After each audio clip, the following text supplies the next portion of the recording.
एक राज्य में एक सुनार रहता था। वह बहुत ही लालची और कंजूस था। वह लोगों से झूठ बोलकर कम दाम में सोना खरीद लेता था और उसे अधिक दाम में बेच देता था।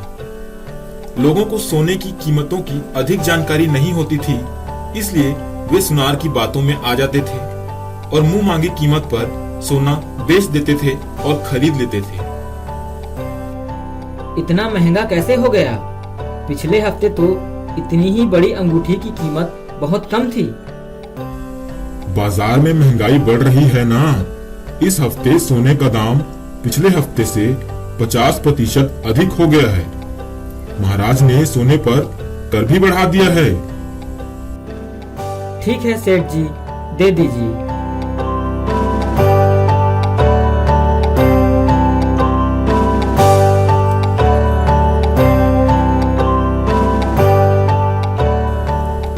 ये लो तुम्हारा इस महीने की पगार।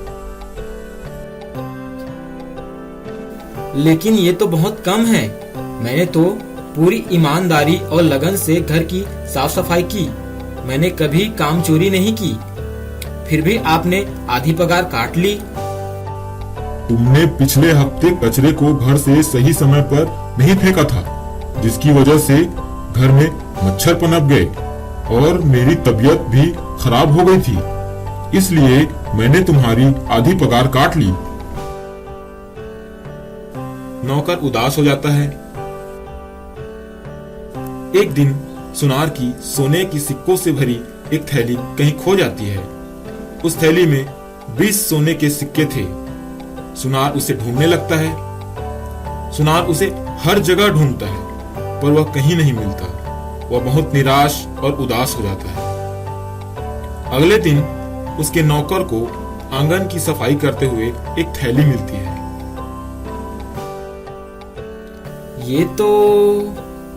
ये जरूर वही थैली होगी जिसे मालिक कल ढूंढ रहे थे। नौकर तुरंत जाकर उसे सुनार को दे देता है। मालिक, क्या यही थैली है जिसे आप ढूंढ रहे थे? हाँ, पर यह तुम्हारे पास कैसे आया? जरूर तुमने चुराया होगा। नहीं नहीं मालिक, मैंने इसे नहीं चुराया है। ये तो मुझे आंगन की सफाई करते हुए मिला। आप खुद देख लीजिए ना कि इसमें सारे सिक्के हैं या नहीं। अगर मुझे चोरी करना होता तो मैं इसे वापस आपके पास क्यों लाता? सुनार थैली को देखता है। थैली में उसके पूरे 20 सिक्के थे। सुनार खुश हो जाता है, लेकिन सुनार इस मौके का फायदा उठाने के बारे में सोचता है। इसमें कुल 30 सिक्के थे, लेकिन अब इसमें सिर्फ 20 सिक्के हैं। बताओ बाकी के 10 सिक्के कहाँ हैं? तुमने जरूर वो 10 सिक्के चुरा लिया होगा। मैं अभी तुम्हें महाराज के दरबार में ले जाता हूँ। नहीं नहीं, मैंने कोई चोरी नहीं की है। मुझे छोड़ दो। महाराज, इसने मेरे 10 सोने के सिक्के चुराए हैं। क्या तुमने वे सिक्के चुराए हैं? नहीं नहीं महाराज, मैंने कोई चोरी नहीं की है।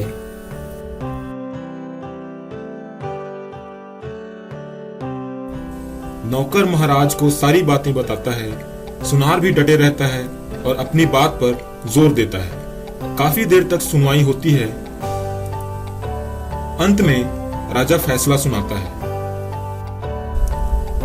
दोनों पक्षों को सुनने के बाद हमने यह निर्णय लिया है कि क्योंकि सुनार की खोई हुई थैली में 30 सिक्के थे और जो थैली उनके नौकर को मिली उसमें 20 सिक्के थे, इसलिए सुनार के नौकर को जो थैली मिली वो सुनार की नहीं है। हम ये आदेश देते हैं कि जिस किसी को भी 30 सिक्कों वाली थैली मिले वो सुनार को लौटा दे और 20 सिक्कों वाली यह थैली सुनार के नौकर को उसकी ईमानदारी के लिए इनाम के रूप में दिया जाता है। यह सुनकर नौकर बहुत खुश हो जाता है। वहीं सुनार बहुत उदास और दुखी हो जाता है।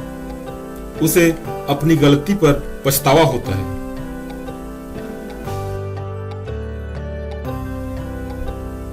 मोरल: यह कहानी हमें यह सीख देती है कि हमें कभी भी लालच नहीं करना चाहिए और ना ही किसी का फायदा उठाना चाहिए। हमारे पास जो है, जितना है, उसी में ही खुश और संतुष्ट रहना चाहिए, और अगर जितना है काफी ना हो तो और अधिक मेहनत करके ईमानदारी से कमाना चाहिए। धन्यवाद। ऐसी ही दिलचस्प, मनोरंजक और शिक्षाप्रद कहानियों के लिए बने रहिए हमारे चैनल नोबल यूनिवर्स पर।